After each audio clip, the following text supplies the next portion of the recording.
Now, with all this talk about the 7th anniversary, I hope you guys have not forgotten that we're going to be getting one of the best free-to-play supports in the game in Zhufu finally releasing on Archetype Earth's banner, but she's not limited, she's not story-locked. You can get this bad girl on any banner, and she is pretty dang good. If you are in need of a low rarity support, and especially an art support, because let's say maybe you didn't get Castoria, maybe you don't get Proto Merlin, and maybe you don't even have a Nero Bride or a Tamamo laying around. Well then, Zhufu is going to be perfect for you, because not only, as you can see in the background, can you use her in a farming setup, and this is without Plug Suit or whatever, so you'll have a much easier time with Waver. I didn't use Plug Suit at all for these, so that kind of gives you an idea that she can be pretty decent, and I only use Dragon Meridian as the free-to-play starting CE, so that's something that everybody can have. But you can also bring her into CQs and boss fights, because she has a very good kit that plays super nice with Castoria. As you guys know, Castoria gives you a lot of survivability in the invincibility and the hits of solemn defense on her own NP, and the debuff cleanse is also pretty nice in getting rid of damage over time and stuff along those lines, but there's no sustainability, you know, there's no HP regen or max HP increases, so once you lose HP in a Castoria setup, that HP is pretty much gone unless you have a way to heal that, and Zhufu does bring that to the table. She also brings a way of genning a pretty massive amount of stars whenever she fires her NP, so if you have an Arts Crit Servant that maybe is struggling to gen a bit of their stars, and you know, Castoria is not really doing anything outside of maybe having a 2030 CE equipped to her, Zhufu does fix a lot of those issues. So we're going to talk about her in today's video as someone that's been using Zhufu very avidly for the last 2 years, because I've pretty much only been relegated to doing art stuff on JP. No Koyanskaya, no Oberon means that I've gotten very, very familiar with my blue cards. And if you enjoy the uploading of daily FGO content that I hope are up to your quality standards, I would really appreciate a like on the video. And if you find this video to be informative, entertaining, whatever have you, I would also appreciate a nice little subscription to the channel. But first, let's break down how good this unit actually is, because I'm expecting a lot of new players to get this servant and just not really consider them, because think about it, when you boot up FGO, you know, you're doing a whole bunch of summons, you're probably going to get into the game for Archetype Earth, and you're going to be throwing a bunch of Sancords at it, and then you're looking at this 3-star and you can't tell which ones are good. So let me break it down for you. So the first skill is giving a party-wide 2k heal, while also removing the latest debuff from the entire party and giving them a 30% NP gain buff for 3 turns on a 5-turn cooldown, which is a nice blend of a CQ/boss fight skill and a farming skill, because if you're just going to use her for farming, because essentially she is just the meshing of Asclepius and Paracelsus kind of in one unit, then that 30% NP gain is going to be very nice. That's going to go a long way, considering that Castoria gives that same NP gain skill herself on her own second skill. So that NP gain is very, very strong, but that's also going to be very nice when you're going into CQs, because it's not only going to buff, you know, Zhufu's own NP gain so she can get to her own NP, which is very strong. Castoria has an easier time getting to her NP, but then your DPS is also going to have an easier time accessing their NP to just absolutely slam dunk the enemy boss. But then the healing, and then even though it's not full debuff removal, it is still the latest buff, and it doesn't need to be full debuff removal, because you can always bring the friend Castoria that has that on their NP. What's nice about it is that it's easily accessible on Zhufu's first skill, meaning that you not only have a way to remove debuffs on a skill, but you also have that on the NP as well. So it's just very nice that you have more accessibility in removing debuffs, and you have a way to regenerate a bit of HP on demand on a skill. Moving over to her second skill, this one is going to be giving the entire party a 20% arts buff, a 30% crit damage buff, and a 30% undead power mod, all for 3 turns, while also reducing all enemies' critical attack chance by 20% for 3 turns, and that is going to be all on a 6-turn cooldown. Now, yes, the 20% arts buff is not as good as, say, the 50% arts buff that Castoria is giving, plus she's not giving, say, an attack buff or anything, so as you will see later on in this video, I do 2 runs with Durga.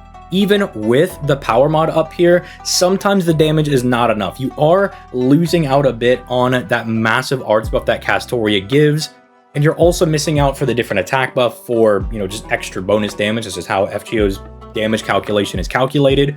But again, I'm not using Plug Suit or anything. If you're finding yourself in need of more damage, and for some reason you have Oberon, but you don't have Castoria, then by all means, plug suit in that Oberon, plug suit in a Waver, a Tamamo's also really good. You can still make do with just the Zhufu and an additional support if damage is your problem. But again, going into challenge quests, I think this is very nice because Castoria doesn't give you crit damage, and now even if your art servant themselves also doesn't have their own crit damage buff, Zhufu can give that to you, letting you access a bit more damage outside of your NP, which is usually the weak part for art servants. Usually art servants get all of their damage in looping an NP continually. I think the best example of that is going to be Melusine, who doesn't have the hardest hitting single target NP, but the fact that she can loop it like 6 or 7 times in a row is where her damage comes from, right? But then you start throwing these crit damage niches on all of these servants, providing them an avenue of additional damage. You can get through some of these boss fights a bit easier. And again, if you're doing farming, this is actually still kind of relevant, that if you generate some stars and your damage is not like super high and you need to use some of your face cards, the fact that you have this crit damage buff also can help you out if you do have more of a low end account and are reliant on that sort of thing. And the Undead Power mod is also just very, very nice. As you guys can see in some of these stages, you can get some pretty decent numbers even with just the Zhufu and the Castoria. The reducing enemy critical attack chance is just kind of a nice little thing they tagged on there. I mean, yeah, you're not going to be getting crit as often, but it's one of those buffs that you just see on a servant skill that you're like, okay, it's just nice to have, but I'm not really going to acknowledge it. But finally, there's going to be their third skill, which does close out the trifecta on them being able to be a pseudo art support if you want to use them as farming, because they can give somebody a 30% battery. So if your looper doesn't loop quite well enough, well, don't worry, you have a little extra insurance in her 30% battery that is not tied to any damage or any NP gain or anything along those lines. You can actually save this for whenever you do need to use it, whenever you do, say, fail to loop waves like 1 or 2 fully and get 100% back. That's very nice. It does technically give NP damage to Consort U, but the only Consort U's we have are an AoE Buster and a single target Quick. I don't really know why she's an art support then. I think it's a little bit goofy, but hey, if you're using her with Consort U, not only do you get that additional 30% NP damage, but she herself also gets an additional 20% battery, which is kind of nice, I suppose. But for everybody else, they're just going to be getting the 30% battery and 100% buff removal resistance for 1 turn, which is very powerful. Ironically enough, with the original Consort U, it just gives her extra avenues in case maybe her skill is down, that her NP won't remove her buffs or anything along those lines. But it's also an absolute killer going into boss fights, because I don't know what it is over at Lasengel headquarters, but they just love giving us enemies that love removing our buffs. They just have an absolute unyielding drive to make sure that we have no buff. So being able to pass this off to your DPS or your Castoria if you want to keep her around, or even Zhufu herself if you're about to fire her NP and you just really don't want her to lose the invincibility for some reason, that is going to be a very, very nice thing that she has. It's not the most insane, but it is very nice that you do get it. You're probably going to be using it for the NP gauge, but it's just a really strong bonus effect that they threw on there.